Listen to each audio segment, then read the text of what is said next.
પાત્ર હલકું માન વધારે ઝીરવું ન જાય. કાનજી ફૂટા દુહો કહેતા. એ દેવ થઈ ગયા, મારે તૈયારી હાલે છે. પણ હું એની નકલ નથી કરતો કાકા, એ મારા હૃદયનો દેવ છે.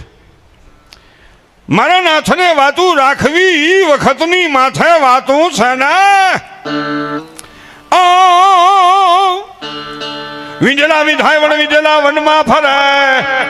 એ વીરા મારા તારું બિન વગાડ, મારો જીવતા આચમડો ઠરે. મારા નાથને વાત રાખવી છે ને, પ્રેમ નગરની ભૂમિ માથે વડીલ વંદના થઈ રહી છે ને.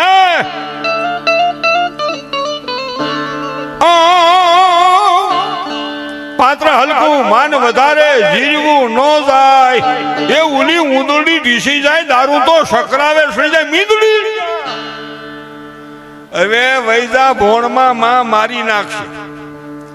એટલે પાત્ર હલકું માન વધારે જીરવું ન જાય. કક્ષાથી બહાર કોઈ સહન ન કરી શકે. કક્ષા હોય ને એ પ્રમાણે આપ્યું હોય. તો મારું નામ મનસુખ છે, ભાઈ ધીરુભાઈ દીકરાના મૂકે છે, રાશિ બે એક જ થાય તો હું ત્યાંનો છે ને. એમ ન હોય. પણ એ થોડો આમ બેસીએ કે મુકેશભાઈ, એના કરતાં આપણે હરખું છે એમ માનવાનું. પણ આપણે નબળું હું કામ રેખાબેન વિચારવું જોઈએ. એ થોડા આમ બેસે કે એને બાથરૂમ જવું છે, 3-4 જણા બંદૂક લઈને બહાર ઊભા હોય. આપણે ગમીને ખેતરમાં આટા મારો, કોણ પૂછે? આપણને કોણ પૂછે? ગમીને હુઈ જાવ ને આમ બને હાથ ફેરીને ઉયા જાય. એટલે આપણે એમ વિચારવાનું, કાયમ ભગવાનને પ્રાર્થના કરવાની, સતત મહેનત કરવાની. હું કર્મયોગનો માણસ છું, ક્યાંય ચમત્કાર ન થાય. કર્મયોગ કરવો જ પડે. ભગવાન કૃષ્ણનું જીવન જુઓ. ભગવાન કૃષ્ણના પ્રાગટ્યથી માંડી સ્વર્ગાગમન સુધીમાં કૃષ્ણએ 15 દી પોરો ખાધો એવો ગીતામાં, ભાગવતમાં, મહાભારતમાં દાખલો નથી. બળભદ્રજી મોટાભાઈ ફરવા જતા હતા કંઈક, પણ કૃષ્ણ ગયા નથી. હવે તો આમાં પાછું બોલવામાં ધ્યાન રાખવું પડે ને, સવારે માફી માગવી પડે, માફ કરજો. હવે તો હમણાં ઉપડ્યું છે ને ખૂબ, જ્યાં હોય ને માફ કરજો. હવે તો સૌજી કાકા હાસી વાત શાસ્ત્રની કરવી છે ને, તોય માણાને માખણ સોંપડવું પડશે, કૂણું લાગવું જોઈએ. માસી, એ બેન, એ મોટા બા, બે જાઓ, આવજો, વાંધો નહીં, બે જાઓ, વાંધો ના. એમ જવા નથી દેવા, કારણ કે એ ગાતા હોય તેવી જાય, આમાં ન સટકી શકે. સૌજી કાકા કે હાલો, તમારું મને એ બહુ ગમે, હાલો. એટલે ક્યાં આખા પાછો જ ન થઈ શકે, આમાં આમ જોવું પડે. એને કે હમણાં કે ક્યાં છો ભાઈ? એ ભાઈ હાલો. એ હાલોના શબ્દમાંથી એકવાર કાકાને જોરદાર તાળીઓના ગગડાટી વધાવો, એ મને બહુ ગમે છે. કોઈ આખા પાછું થઈ જ ન કે પાછા ઊભા ઊભા બોલે, એટલે આમ શેટેથી ને ધ્યાન લાગે કોઈ ખતો હોય તોય. અને ખરેખર માણસ તો જ બેસી શકે. એટલે મારો કહેવાનો હેતુ એ હતો આમાં કે દીકરી હારે જાય તો કરિયાવરમાં 2 શબ્દ આપજો મા તરીકે, અને આ પરિવારમાંથી શીખ લેજો. વડીલોને, સંતાનોને, બધાને શીખ લેવા જેવી છે. આટલા બધા વહાલા સ્વજનો એક મોતીડાની માળામાં બધા મણકા તરીકે અને મેર જેમ કે એવી રીતે કરતા હોય તો આ પરિવારને તો વંદન છે, પણ સ્વર્ગે સીધાવી ગયેલા પૂર્વજોને પણ એકવાર જોરદાર તાળીઓના ગગડાટથી વધાવો. એ વિચારો આવે, જેવો આંબો હોય ને એવી કેરી આવે. કેસરમાં કેસર આવે અને ખાટા બડા ભડદામાં નકરા ભડદા આવે. રૂસડા કાઢવામાં અડધી કલાક થાય, દાંતમાં હલવાઈ જાય. એ મને મારું નાનપણ યાદ આવી ગયું. સૌજીભાઈ અમે નાના હતા ને તો અમારા ગઢા બાપા, તો એ તો બાપુજી ફાર્મ હાઉસમાં જ હોય. આપણે ફાર્મ હાઉસ પહેલેથી જ, હવે કંઈક 2 ફાર્મ થાય છે ને, કે ફાર્મ હાઉસ તો પહેલેથી જ છે. આપણે બાપુજી ફાર્મ હાઉસમાં જ હોય. અને ગઢા બાપા દાદી ઘીરે હોય, અને 2 છોકરાને હારે દાદી હિસકાવતી હોય. 1 ઘોડિયું 2 ખોયા. અમે હિસકેલા હો રેખાબેન, 1 ઘોડિયું 2 ખોયા. એકનું માથું આમ ને એકનું માથું આમ, એકના ટાટિયા આમ ને એકના ટાટિયા આમ. ટાટિયા પગ પગ એટલે સરણાવીને, અને એ લાંબા નળાવાળા આમ પાયામાં પગ ભરાતા જાય આમ આમ આમ. અને પગના અંગૂઠામાં દોરી નાખી અને માં હિસકાવે. 2 છોકરા રંઠા જેવા. અને તેથી બેરિંગવાળા ઘોડિયા નહોતા. આમાં વડીલોને પૂછી જોજો, લોઠે લોઠું કહે કિસ્સુડ કિસ્સુડ કિસ્સુડ કિસ્સુડ થાય, ઊંઘવાનું નહોતું. અને ડોશીના પગમાં તાકાત કેટલી છે! પગના અંગૂઠામાં 2 છોકરાને હિંચકાવે અને પાછી રોટલા ઘટતી જાય. રોટલા છે ને બાજરાના ઘઉંના ઝાડના, તો બાજરાના ઝાડના ઘઉંના તો મહેમાન આવ્યો હોય તો એકાદો ખાય, ઉલાને તો સકડા ફાર્મ હાઉસમાં એના જ જાય. અને એમાંય રોટલા ઘટતી જાય એટલે કેવા રોટલા ઘડે? પડખાના ચૂલામાં કઢીનો પાટિયો ને કાં વાલોળનું શાક, અને મુખ્ય ચૂલામાં રોટલા, અને દેતવા ભાર્યો હોય. આ નાની બહેનું આમાં બેઠું હવા હોય ને તો સાંભળે કે આપણી ગઢીમાં કેટલું દુઃખ સહન કર્યું છે. એ ગઢી માને જોરદાર તાળીઓના ગગડાટથી વધાવો એણે કેટલું સહન કર્યું છે. હો, અને રોટલા ઘટતી હોય ને આવી રીતે અટાણે બેનું ઘટતા હતા બાજરાના રોટલા, એને જોરદાર તાળીઓના ગગડાટથી વધાવો. રોટલા ઘટતી જાય તાલમાં, અને દેતવા ભાર્યો હોય, દેતવા ઠરી જાય ને વાહડાની ભૂંગળી, આખા ઘરમાં ધુવાડો ડોશીમાની આંખમાં આહુડાયેલા જાય. અને અટાણે જે વડીલો છે નાના હો જાય એવા, હો, આંખમાં ડોશીમાને આહુડાયેલા જાય ને આવડા બે સૂતા હોય છોકરા. કારણ કે કેમ સૂતા હોય? સવારે માએ પૂરું પેટ ભરાયું હોય, અને 10 વાગ્યે ડોશીમાએ તાહળી ગાનું દૂધ પાયું હોય. સવારે પૂરા ધવરાવ્યા હોય. ધવરાવાની વાત આવી ને એટલે તરત જ માણસોનું ઓલું થાય કે આ ધવરાવાનું કેમ બોલે? પણ બેઠેલા તમામ, મારું તમારું બધાનું જીવનની શરૂઆત માના ધાવણથી થઈ છે. અટાણે મા જો પોતાના સંતાનને પૂરું પૈપાન કરાવે ને તો અનેક રોગી સંતાન જીવે ત્યાં સુધી દાખલ ન થાય એવી મારી માના ધાવણમાં મહાન તાકાત પડી છે. મારી માના ધાવણમાં મહાન તાકાત પડી છે. આ તો હડક વડક પેટ ભરાવે, મહિનો 2 મહિના પેટ ભરાવે, નહીં એ નહીં.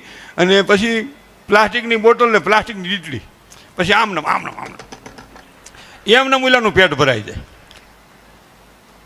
પણ એને કે પેલો પેપા જેવું મળતું એને કાસવું પડે. અને બીજી વાત, ફાસ્ટફૂડમાં મારી ખાવાની કોઈ ના નથી, ફાસ્ટફૂડ ખાવાની. પણ મારું કહેવાનો હેતુ છે મારી વહાલી બહેનોને કે તમે કિચનમાં બેઠા હો, ફાસ્ટફૂડ ખાવાની મારી જરાય ના નથી. નકર વળી ફાસ્ટફૂડવાળો કાલે વિરોધ કરશે, મેં ક્યાં તાર બાપ માર્યો છે. પણ તમે રહોડામાં માતાઓ બેઠી હો અને તમારો દીકરો એમ કે મમ્મી ભૂખ લાગી છે, તો જનેતા તરીકે તમારે 2 રોટલી ઘડી દેવી જોઈએ. અને માથે ખાંડ વેરીને ગાયનું ઘી માખણ લગાડીને ખાંડ વેરીને મૂળ વાળી દો, આફડો રંઠા જેવો થઈ જાય.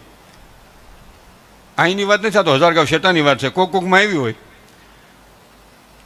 આલે બેટા 10 રૂપિયા કુરકુરિયા લે, જા લે, જા બેટા જા, અરે જા બેટા જા. હવે એ પડીકું લઈને આવે એની કીધું તૂટે નહીં, કારણ કે લોટકું ખૂબ હોય, ખવરાવ્યું હોય ને ધવરાવ્યું હોય ને.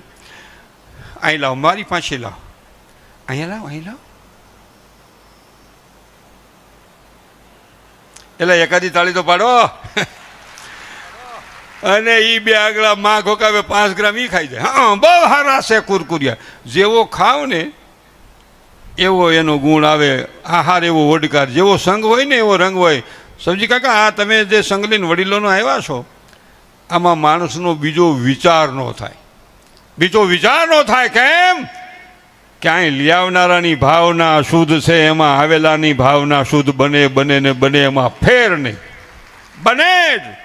ગમે એવો દૂધપાક તમે ખાઓ, સારોલી, પિસ્તા, બદામ, કાજુ નાખીને, અને પછી 2 પતિકા મૂળાના ખાવ વાહે,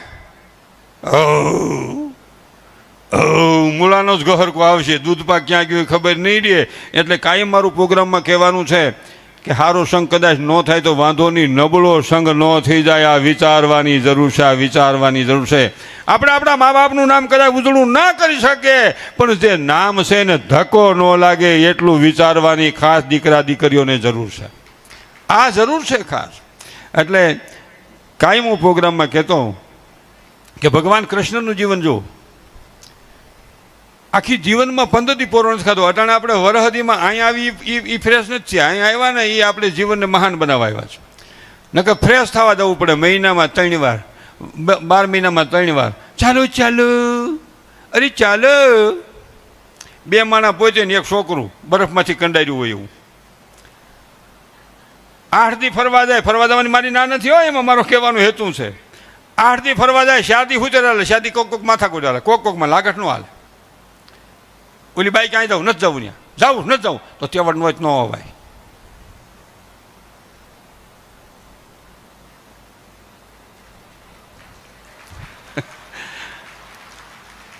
એ ખરેખર ઘીરે દાવ ખરી પડી જાય, વાતાવરણ ગરમ છે, માપે છે કે માઇનસ છે. બેનોને ખરી પડી જાય, ભાઈને ખરી પડી જાય. આપણે ઘીરે જઈને એમ કહીએ ક્યાં કે હું છે, એટલે સમજવાનું 39.5 હીટ પકડી ગયેલું વાતાવરણ. ગિરિજન ક્યાં કે હા બોલ શું છે રસોઈ ત્યાં છે, હા હમણાં 200 રોટલી થઈ જાય. સમજવાનું 70 ડિગ્રી, નહીં ગરમ નહીં ઠંડુ વૈશ્વાંગાનું. અને ગિરિજન કે ક્યાં હા બોલું શું છે બરફ, ઓગળ્યા પછી ગરમ. હવે 4 દી ફરીને પછી 5મે દી માથાકૂટ મને થવા, અને છેલ્લે દી જ્યારે હોટલનું બારણું બંધ કરવું હોય ને, જો તમે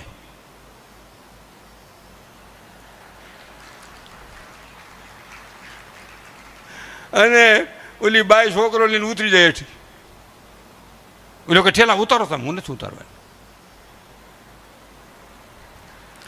અને એ ઠેલા ઉતારે પાછું નાખે ગાડીમાં, અને ગાડીમાં નાખીને પછી આમ હાલતા થાય ને ત્યાં સેલ્ફીનો પોઈન્ટ હોય. આવી તો હાલે સેલ્ફી પાડવી. ઘણા પાડ્યા ફોટો, નથી પાડવા ભાઈ. આમ હાલ નહીં, હા પાડો. તમે મને આલ્બમ દો ફરવાનો, હું 60% વર્તી જાઉં. 40% ન હોતા, 60% વર્તી જાઉં. આ શેલાદીના ફોટા ક્યાંક ક્યાંક કરંટ આવે છે. અને પછી હાલતા થાય ને પેલો ગાડી આગતો હોય, બાય પડખે બેઠી હોય, છોકરું વીસમાં ટીંગાતું હોય. એટલે આમ હોટલ પાસે નીકળે એટલે કે નાસ્તો કરવો છે. ઘણો કર્યો નાસ્તો, ઘીરે ફુગાડો. એ ઘીરે ફૂગે ને બાય છોકરુંને હાલતી થાય, લોકો ઠેલા ઉતારો તમે. અને જ્યાં ડેકી ખોલે ને, તમને અનુભવ નહીં હોય, હું મારી વાત કરું, આમ ડેકી ખોલે ને ત્યાં માલિકોથી ઠેલા રાઈડું નાખતા હોય. આમ થોડું હોય, કોઈક ઠેલાની શેનું ખુલીને, કોઈક ઓશિકાના કવર ન મળે ને, કોઈક તમે જો તો ડબરાના ઢાંકણા ન મળે ને, કોઈક ઠેલિયું ત્રાહા ભાંગ્યું ને, કોઈક તમે જો તો સાયલું એમને પડી હોય. એમાં મારું કહેવાનો હેતુ છે. અને ઘીરે આવીને આમ ઠેલા પછી આમ નાખે વોલમાં, અને ગાંહડી પડે એમ સોફા પડીને કે કોઈ દી ન જવાય, કોઈ દી ન જવાય. તો બાય કિશનમાં કે તમારે ભેગું કોઈ દી હવાય નહીં. ટેવડ ન હોય કે હાલ ફલવા તે કોની ભેગું જવું છે. એમાં મારો કહેવાનો હેતુ છે 8 દી નહીં 4 દી જાઓ, 4 દી નહીં 3 દિવસ જાઓ. જેવા આનંદથી ઘેરેથી જાવશો એથી હવાયો આનંદ લઈને પાછો આવો તો સમજવાનું એ ધોળકિયા પરિવારમાં આપણે ભાઈ માં ગંગામાં સ્નાન કરવા ગયા હતા અને આ જીવનને મહાન બનાવવા ગયા હતા. આ વિચારવાની વાત છે. એટલે અહીંયા જે મારો કહેવાનો હેતુ એ